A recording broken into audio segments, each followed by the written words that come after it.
हैं, हम सभी नागरिकों का अधिकार एक समान है।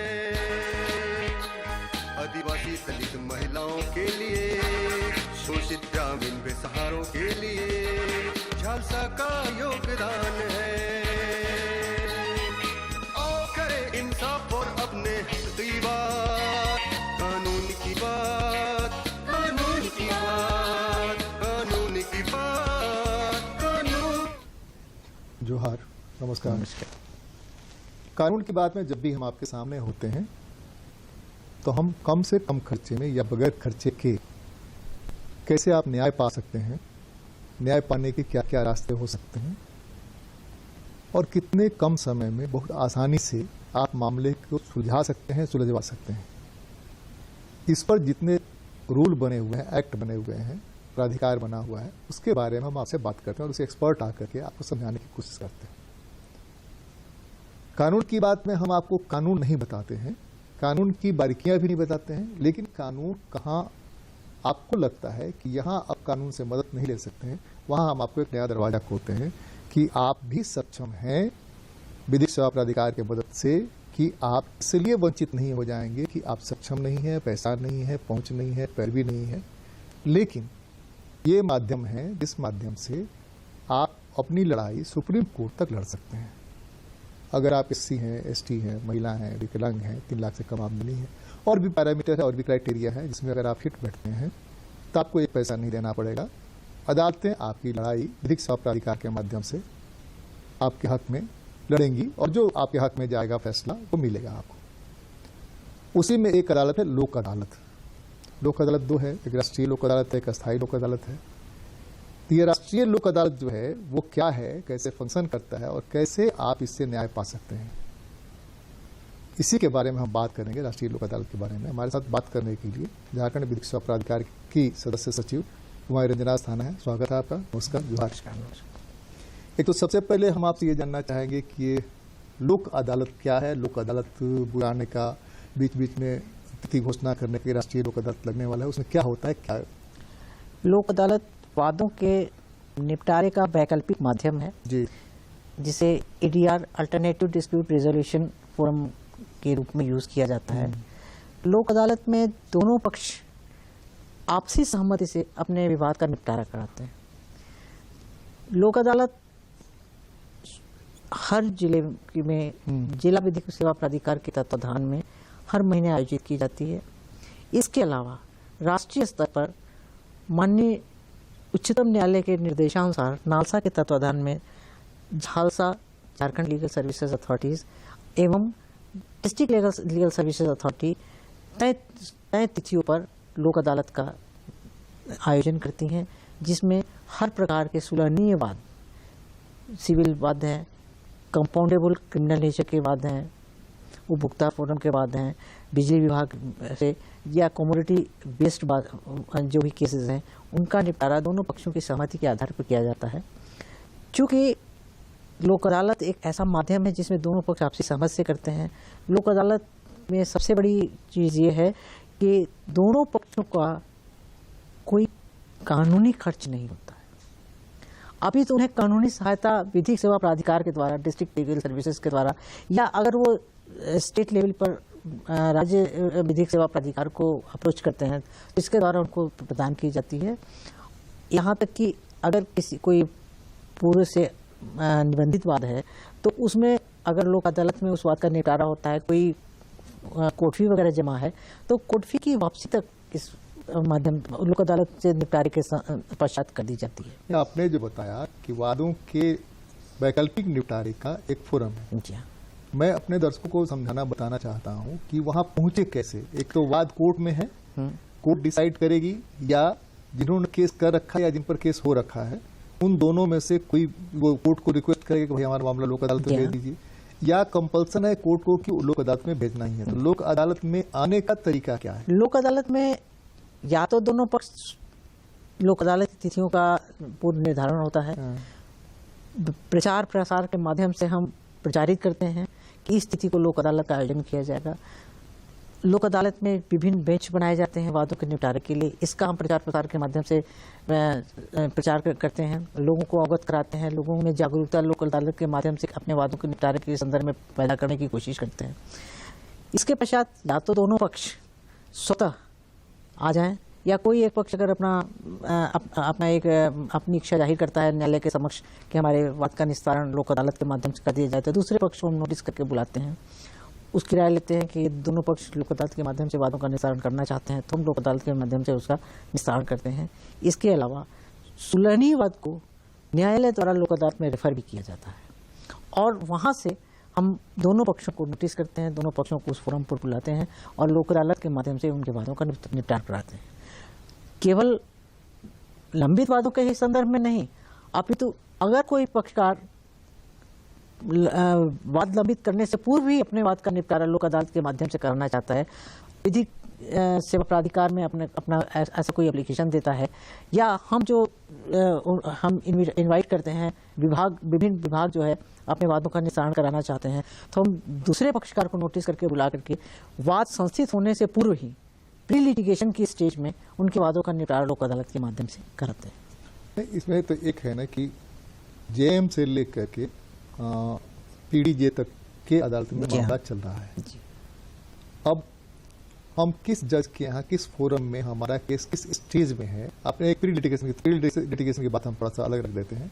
उस स्थिति में हम जो कंपाउंडेबल नॉन कंपाउंडेबल की बात आपने की, हम विक्टिम है वहां पर या हम कंप्लेनेंट हैं, दो स्थिति है, या क्या नाम है हमारे खिलाफ प्रतिवादी हैं, हमारे खिलाफ केस हुआ है।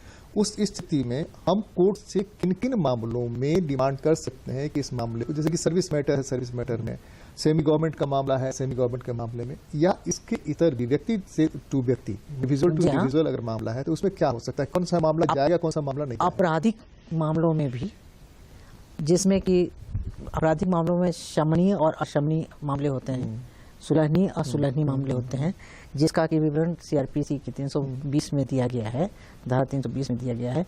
इसको इसके कैटेगरी में आने वाले किसी भी वाद के संदर्भ में कोई भी पक्षकार न्यायालय को, जिस न्यायालय में उसका केस चल रहा है, उसमें एक रिक्वेस्ट कर सकता है, एप्लीकेशन दे सकता है कि मेरे वाद का निस्तारण लोक अदालत के माध्यम से कराया जाए। तो ऐसी स्थिति में हम लोक अदालत के माध्यम से क्या होगा, किसी भी स्टेज पर संस्थित करने से लेकर के निर्णय के पूर्व तक के किसी भी स्टेज पर वो यह आवेदन दे सकता है। ऐसा कुछ भी नहीं है कि इस स्टेज को पार कर लिया है या इस स्टेज पर पहुंच गया है, नहीं हो सकता। किसी भी स्टेज पर उसके मामले का निस्तारण किया जा सकता है। इसके अलावा जैसे बिजली विभाग के मामले हैं, नगर निगम के मामले हैं, सिविल सूट है, सिविल सूट संस्थित होने के स्टेज से लेकर के निर्णय के पूर्व तक के किसी भी स्टेज में लोक अदालत के माध्यम से उसका निस्तारण किया जा सकता है। तो इस तरह से विभिन्न प्रकार के जो वाद हैं उनका निस्तारण लोक अदालत के माध्यम से किसी भी स्टेज पर मुकदमा हो, इवन की आर्गुमेंट हो चुका हो, जजमेंट प्रोनाउंस होने की डेट फिक्स हो चुकी हो, लेकिन इसके बीच अगर पक्षकार चाहे तो लोक अदालत में अपनी बात को रेफर करा सकता है। ऐसा कोई बाइंडेशन नहीं है कि इस स्टेज को पार कर लिया है तो अब नहीं जाएगा। कितना टाइम पीरियड होना चाहिए? एक तो अभी बताइए कि अभी कौन आपका लोक अदालत लगने जा रहा है, मंथली लग रहा है, राष्ट्रीय लोक अदालत लगने जा रहा है, कब लगेगा, कहाँ लगेगा, कैसे लोग? मंथली लोक अदालत प्रत्येक माह के अंतिम शनिवार को किया जाता है और राष्ट्रीय लोक अदालत ये नालसा के द्वारा तिथि निर्धारित की जाती है। जैसे इस साल 2024 में 9 मार्च, 11 मई और सितंबर में है और फिर दिसंबर में। तो ये 9 मार्च जो तिथि घोषित है और आपका जो राष्ट्रीय लोक अदालत राष्ट्रीय स्तर पर पूरे देश के अदालतों में लोक अदालत का आयोजन किया जाएगा। और इसके अलावा सभी राज्य विधिक सेवा प्राधिकार में एवं सुप्रीम कोर्ट के लीगल सर्विसेज कमेटी में, हर राज्य के हाई कोर्ट्स के लीगल सर्विसेज कमेटी में भी इसका आयोजन किया जाता है, जिससे उच्चतम न्यायालय और उच्च न्यायालय के स्तर पर भी लोक अदालत का आयोजन किया जाता है और लोक अदालत में मामलों का निस्तारण किया जाता है। तो ये गैप कितना होना चाहिए, टाइम गैप? 9 मार्च, हाँ 9 मार्च बताया। 9 मार्च के कितने पहले तक वहाँ पर सबमिट हो जाना चाहिए, केस चला जाना चाहिए? 9 मार्च तक आप सबमिट कर सकते हैं। ओके, इसमें ऐसा नहीं है कि 4 दिन पहले के बाद से बंद हो जाएगा। और जैसे 9 मार्च के पहले हम प्री काउंसलिंग की स्टेज रखते हैं, 2 महीने पूर्व से हम प्री काउंसलिंग, जैसे 9 जनवरी से हमने प्री काउंसलिंग की स्टेज रखी, पक्षकारों को बुलाना, उन्हें समझाना, उन्हें लोक अदालत के फोरम पर उनके निस्तारण से होने वाले उपलब्धियों को उनको बताना। ये हम 9 जनवरी से हमने हमारे यहाँ प्रक्रिया स्टार्ट कर दी गई और 9 मार्च तक वो किसी भी समय अपने बात का निस्तारण लोक अदालत के माध्यम से कराने का आवेदन प्रस्तुत कर सकते हैं। ये फिर भी हम जो पूछ रहे हैं ना, दर्शकों को ये बताना चाहते हैं कि कितना टाइम फ्रेम चाहिए ताकि आप दूसरे पार्टी को, हम लोक अदालत के लिए एक पार्टी ने अप्लाई किया कि हम लोक अदालत में जाना चाहते हैं राष्ट्रीय स्टेज में, दूसरे पार्टी को भी तो बुलाना है। बिल्कुल, दूसरे पार्टी बुलाना, तो उसको कितना टाइम चाहिए ताकि दोनों पार्टी लोक अदालत में हाजिर हो सके और वहां पर बात बन सके? अगर दूसरे पक्षकार का फोन नंबर है, मेल आईडी है, तो उसको 1 दिन 2 दिन पूर्व में भी सूचित किया जा सकता है। आने की कंडीशन में वो तुरंत चला है। आमतौर पर आजकल तो मेल आईडी होता है और फोन नंबर होता है। इसलिए जिस भी स्टेज पर वो आवेदन प्रस्तुत करेगा, हम उसी स्टेज पर उसी समय बुलाने की प्रक्रिया स्टार्ट कर देते हैं।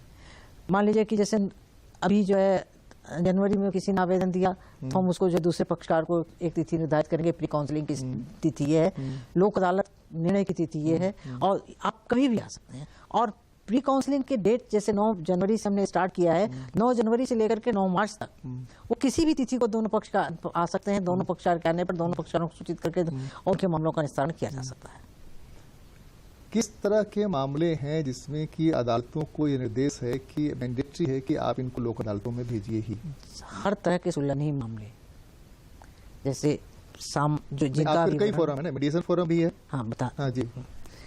हर तरह के आपराधिक वाद के हर तरह के सुलहनी मामले, हर तरह के सिविल केसेस, हर तरह बिजली विभाग के केस, नगर पालिका के केस, जनरल कॉमोडिटी केसेस, उपभोक्ता फोरम के केसेस हैं, जो परमानेंट लोक अदालत में चलने वाले केसेस हैं, जिसमें कि कम्युनिटी बेस्ड केस है, ये सारे केसेस का निस्तारण लोक अदालत के माध्यम से किया जा सकता है। अब लोक न्यायालय किनको रेफर करता है? तो क्रिमिनल केसेस में सुलहनी मामलों को रेफर करता है, और सिविल केस के करना ही है। हाँ, करना ही है। अच्छा, मासिक में करें या राष्ट्रीय लोक अदालत में करेंगे। और इसके अलावा सिविल केसेस में ये जो है मीडिएशन की स्टेज से भी रेफर हो सकता है। मीडिएशन की स्टेज, मान लीजिए मीडिएशन चला और फेल हो गया, लेकिन कोर्ट समझती है कि इसको लोक अदालत में रेफर करने पर दोनों पक्षों को बुला के वहां बात किया जा सकता है। जिस मामले में कोर्ट को ऐसा प्रतीत होता है कि इसका निस्तारण लोक अदालत के माध्यम से किया जा सकता है, उनको वो लोक अदालत में रेफर कर सकते हैं। लोक अदालतों में अब तक, राष्ट्रीय लोक अदालत, मासिक लोक अदालतों में केसेस की भरमार होती होगी, तो वहाँ कौन लोग बैठते? जजेस बैठते हैं या दोनों पार्टी बैठते हैं? नहीं, वहाँ पर बेंच होता है। बेंच जो बनता है उसमें एक जुडिशियल ऑफिसर होता है। इसके अलावा बेंच के 2 या 3 मेंबर्स बनाए जाते हैं, जिसमें अधिवक्ता होते हैं। कभी कभी बेंच में जैसे कि मामले के बेंच बन रही है, उस तरह के हिसाब से वो बेंच में मेंबर्स और एक जुडिशियल ऑफिसर मस्ट है। उसके अलावा 2 और मेंबर्स का बनाए जाते हैं, जो कि एडवोकेट्स भी हो सकते हैं और जनरल से भी, लेकिन जनरली एडवोकेट्स को ही, चूंकि कोर्ट में एडवोकेट्स की उपलब्धता आसान है, इसलिए एडवोकेट्स को मेंबर बनाया जाता है। तो क्या करते हैं? पार्टी को ये काउंसलिंग करते हैं उसके साथ? हाँ, जैसे आए आप दोनों पक्षकार बेंच के सामने उपस्थित हुए, उन्होंने अपनी अपनी समस्या बताई, कोशिश करते हैं दोनों ही मेंबर और वो जुडिशियल ऑफिसर कि इनके मामले का निस्तारण हो जाए, इनके बीच सहमति बन जाए। क्योंकि लोक अदालत में जिन वादों का निस्तारण होता है सहमति के आधार पर होता है, कंपल्सन वहाँ नहीं होता है। लोक अदालत में बात के निस्तारण से पक्षकारों को उसके फायदे बताए जाते हैं कि अगर आप मुकदमों का निस्तारण करवा लेते हैं, तो आपने अगर कोर्ट फी पे किया है आपको वापस मिल जाएगा, आगे का आपका समय और पैसा दोनों की बचत होगी। इसके अलावा दोनों पक्षों में जो सबसे बड़ी बात होती है लोक अदालत में मामलों के निस्तारण से, समाज में समरसता स्थापित हो जाती है। दोनों पक्ष शांत भाव से एक दूसरे को स्वीकार कर लेते हैं, जो कि सामाजिक समरसता के लिए सबसे आवश्यक है। अभी ऐसा भी होता है क्या कि लोक अदालत में जो मामला गया, काउंसलिंग में बात बननी है और फिर मामला अदालत में चला? हाँ जी, हाँ। लोक अदालत में जिन मामलों में सुलह नहीं हो पाता, वो मामले पुनः उन्हीं अदालतों को वापस कर दिए जाते हैं जिन अदालतों से वो रेफर होकर के आए रहते हैं। जिस स्टेज में होते हैं मुकदमे, फिर वहाँ से उसी स्टेज से फिर से वो स्टार्ट हो जाता है। अब उसमें एक स्टेज और आता है कि फिर 2 महीने 3 महीने मामला चला और पार्टी को ये लगता है कि हमने गलती की, कि हम लोक फिर दोबारा लोक अदालत में भी रेफर हो सकता है। इसमें ये कोई बाध्यता नहीं कि एक लोक अदालत में मामला सेटल नहीं हो सका तो दूसरे लोक अदालत में नहीं जा सकता। सपोज कि मान लीजिए कि किसी मामले में पिछले दिसंबर में जो लोक अदालत हुई थी उसमें कोई मामला रेफर हुआ, उसमें सेटल नहीं हो सका, तो अब अगर दोनों पक्षकारों को फिर से लगता है कोर्ट को लगता है कि एक बार पुनः इस पर ट्राई किया जा दोनों सकता है। पक्षकारों वाला जो मामला है ना, वो थोड़ा सा पेचीदा इसलिए है कि एक पक्ष को लग सकता है जो विक्टिम है कि भाई कितना दौड़े, लेकिन जो दौड़ा रहा है, जिसने उसको परेशान कर रखा है, उसको लगता है चलो भाई कुछ दिन और दौड़ाए, थोड़ा और कम करें, थोड़ा और नहीं, कम करें। यही तो हम अवेयरनेस पैदा करने की, हम जो जागरूकता शिविर वगैरह लगाते हैं उसमें ये अवेयरनेस पैदा करने की कोशिश करते हैं कि दूसरे को जितना परेशान कर रहे हैं उससे आप भी उतना ही परेशान हो रहे हैं। ये बात वही वो जो है ना, वो हाँ, नहीं समझता है। वो उस चीज को वही हम अपने जागरूकता शिविरों के माध्यम से इस बात पर जोर देते हैं। हमारे जो PLDs होते हैं, हमारे जो ऑफिसर्स जागरूकता शिविर में जाते हैं, वो अपने डेलीब्रेशंस में इस बात को रखते हैं कि ऐसा नहीं है कि हम आपको अगले एक को परेशान कर रहे हैं तो हम शांति से परेशान करने के लिए हमको परेशान होना पड़ेगा। तो हम यही उनके जब दोनों पक्षों के दिमाग में ये बात आ जाएगी तो अपने आप मामले का निस्तारण आसान हो जाता है। तो जागरूकता शिविर के माध्यम से हम ये जागरूकता फैलाने की कोशिश करते हैं कि लोक अदालत में आपके मामलों का निस्तारण करने से आपको कितनी आसानी हो जाएगी। आपको एज ए जुडिशियल अफसर जो और मेंबर सेक्रेटरी के रूप में आपका जो अनुभव रहा है कि कितने वाद ऐसे होते हैं जिस मामलों में मामला वहां सुलह नहीं होता, फिर वापस चला जाता, किस परसेंटेज के अगर हिसाब से देखा जाए तो, और किस तरह के मामले ज्यादातर होते हैं? एक तो मामले आ गए हैं ओरिजिनल सूट के या मेंटेनेंस के या डाइवोर्स के कि आप इतना दे दो, वन टाइम सेटलमेंट करो, तो वो बहुत हेवी रकम से शुरू होता है और बहुत नीचे स्तर।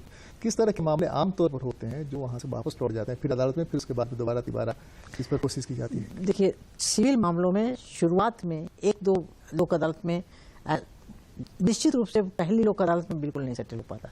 जनरली ऐसा होता है कि जो भारी सिविल केसेस हैं जिसमें बहुत लंबी संपत्ति इन्वॉल्व है इन सब चीज़ों में, तो उसमें दोनों पक्षकार फिर जब कुछ दिन मामला चलता है तब शायद दोनों पक्षकारों में ये बात आती है कि हम जितना कुछ गंवाने के बाद, हाँ, कुछ गंवाने के बाद जितना संपत्ति की वैल्यू है उससे ज़्यादा हो सकता है हमको नुकसान में रहना पड़े, तो धीरे धीरे दोनों पक्ष इस पर आ जाते हैं। या जब उनको लगता है कि इसमें हमारा इतना समय बर्बाद हो रहा है, इतना पैसा बर्बाद हो रहा है, ऐसे मामलों में, और उनको हम मोटिवेट भी करते हैं कि भाई आप अपने मामलों का निस्तारण लोक अदालत के माध्यम से अगर करा लेते हैं तो आपका पैसा और समय दोनों की बचत होगी, तब वो धीरे धीरे उस मामले को सेटल करने के लिए आते हैं।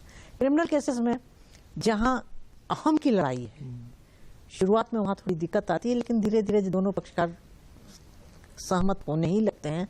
और मुझे कहते हुए खुशी हो रही है कि सुलहनी वादों में ये परसेंटेज 50% के ऊपर ही जाता है। और इसके अलावा बाकी जो उपभोक्ता फोरम के वाद हैं, बिजली विभाग के वाद हैं, ये तो तकरीबन रेफर जितना वाद होता है करीब सब सेटल हो जाता है। MSCT के मुकदमे में मोटर एक्सीडेंट क्लेम केसेस में भी परसेंटेज बहुत अच्छा है। इंश्योरेंस कंपनीज थोड़ा सा प्रयास करती हैं कम करने का, हाँ, लेकिन अब तो फार्मूला बन गया ना, उस फार्मूले के अनुसार पे करना है। लेकिन अगर पक्षकारों के मध्य सहमति हो जाती है तो अगर उससे नीचे भी दोनों को सुलह करना चाहते हैं तो अदालत कोई ऐसा नहीं। MSCT आपने नया प्रसंग बढ़िया उठाया, उसमें है कि भाई उसके पास लाइसेंस नहीं था, वो 3 आदमी बैठाए हुए था, हम क्यों दें, इस तरह के मामले की जब फार्मूला तय हो गया था, फार्मूला में था, उसके भागने की गुंजाइश नहीं, इसके गुंजाइश नहीं, उसमें भी चूंकि बेनिफिशियरी लेजिस्लेशन है, उसमें विक्टिम को किस माध्यम से ज्यादा फायदा हो सकता है, अदालतों का ध्यान उस पर होता है। और अगर मान लीजिए कि वही करिए फार्मूला आपने बनाया, तो वो फार्मूला उसको मिला, फार्मूला के हिसाब से उस फार्मूले के पर उसको लाने की कोशिश की जाती है, हम लाते भी हैं। और बहुत बार ऐसा होता है कि इंश्योरेंस कंपनीज को भी ऐसा लगता है कि अगर ऐसा कर लिया जाए, चूंकि लेजिस्लेशन बेनिफिशियरी लेजिस्लेशन है, तो इंश्योरेंस कंपनीज को अपने बहुत सारे रूल्स को सस्पेंड करके उस पर आना पड़ता है, और वो आती भी हैं। और बहुत आसानी के साथ MSCT के बाद भी काफी मात्रा में, काफी संख्या में सुलह होते हैं और अच्छा अमाउंट। विक्टिम भी पक्ष भी ये सोचता है कि अगर लोक अदालत में मान लीजिए दावा उसने 50 लाख का किया है, लोक अदालत में 35 लाख में सेटल होने की संभावना है, सेटल हो रहा है, तो विक्टिम पक्ष भी सोचता है कि अगर हम आज कर लेते हैं सुलह, 35 लाख अगर मुझे मिल जाता है तो हम जितना दिन केस लड़ेंगे, जितना हम खर्च करेंगे, जितना टेंशन, या आज हमें आवश्यकता है, आज हमारे बच्चों को पढ़ाई लिखाई शादी ब्याह के लिए पैसे की आवश्यकता है, और वो 10 साल बाद आकर के मिलेगा, तब मिलेगा जबकि हमें उसकी आवश्यकता खत्म हो जाएगी। जैसा कि लॉर्डशिप ने उस दिन आपसे बात के संदर्भ में बताया भी था कि किन्हीं पक्षकारों के बीच में इसी आधार पर उन्होंने सहमति कराई थी। तो इसी तरह से हम लोग भी प्रयास करते हैं कि इमीडिएट बेनिफिट पक्षकारों का क्या हो सकता है, इसको ध्यान में रखते हुए लोक अदालत में एमएससीटी के वादों का भी निस्तारण किया। एक और मामला है एमएससीटी के अलावा बैंक्स का। हाँ, बैंक्स का मामला है, मामले में लोन के मामले जी हाँ, लोन के मामलों तो में लोन के मामले में पार्टी जो है वो केस लड़ रहा है, बैंक ने केस कर रखा है, उसकी गाड़ी उठा कर ले गया। जैसे एक केस अभी हाल में आया था, उस केस में था कि उसको गाड़ी उठा के ले गया और रसीद भी नहीं दिया, जो गाड़ी दिया तो उसका कुछ पेपर भी नहीं दिया था। अब वो मालिकाना हक जो उसका बनता, लेकिन उस पर क्लेम कर रहा है, मालिकाना हक नहीं है, उसके पास कोई पेपर नहीं है। तो ऐसी स्थिति में कैसे मामले का निष्पादन हो? ऐसी स्थिति में बैंक जो है, अब जनरली ऐसा होता है खासकर प्राइवेट बैंक के संदर्भ में, तो ऐसी स्थिति में बैंक्स वो अपने क्लेम को थोड़ा डाउन करती हैं, इंटरेस्ट में रिलीफ देती हैं, और जो बकाया पैसा है, ज्यादातर हमारी भी कोशिश होती है कि सच में अगर पार्टीज की परिस्थिति इस तरह की है तो जो मूलधन है उस पर मामला सेटल हो जाए और बात का निस्तारण कर दिया जाए। और बैंक भी जो है इसको समझते हैं कि इस तरह से लिटिगेशन में बात का निस्तारण नहीं हो पाएगा, अगर हम उस तरह से कर देते हैं तो बात का निस्तारण हो जाएगा।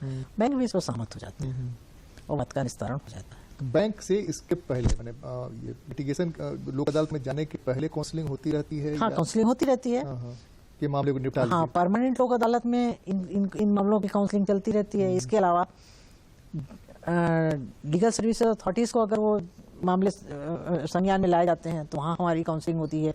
इस तरह की काउंसलिंग होती रहती है, कंटिन्यूअस प्रोसेस है ये। दो तीन तरीके अगर माने जाएं कि एक तो लोक अदालतों को लिख करके दे, जहां उनके बाद चल रहा है कि भाई हमारा मामला लोक अदालत को भेज दीजिए। दूसरा secretary DLS, secretary Jhalsa state legal service authority, इनको लिख के हमारे मामले को वहां भेज दीजिए ताकि हमारा मामला लोक अदालत में सेटल हो जाए। बहुत लंबे समय से हमारा ये चल रहा है।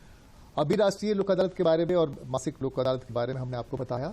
आप इसका फायदा लें, इसी उम्मीद और कामना के साथ अगले कानून की बात में हम फिर मैडम को लाएंगे, फिर बात होगी दूसरे किसी मुद्दे पर। लेकिन अगर आप इसका फायदा नहीं ले पाए तो हमारे बातचीत करने का कोई मायने मतलब नहीं। बहुत बहुत धन्यवाद। नमस्कार।